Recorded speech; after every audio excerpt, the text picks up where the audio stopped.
Magandang hapon mga kabusog. Birthday nga po pala ni Mami ngayon. At saka may magdi-dinner sa may Dad's West Avenue. Kung mapapansin nyo mga kabusog, ang daming bakante. Kasi nga lahat ng invite ko, hindi pumunta, hindi sumipot. Hayaan ko na sila mga kabusog. Kung wala sila, di wag. Basta kami, isimula na. Ito nga pala yung mga pang high blood. May bagnet, may crispy pata, may lechon.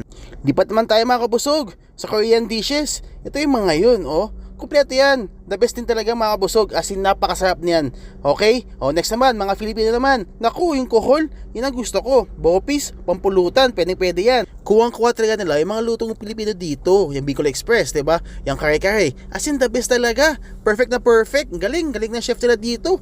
Tapos yung pakbet, kahit walang alamang, naku, babalik ka talaga mga kabusog. So next station, Japanese naman. O yun ang favorite ni Mami. May sashimi, may sushi, may shui. O diba? Galing ko no.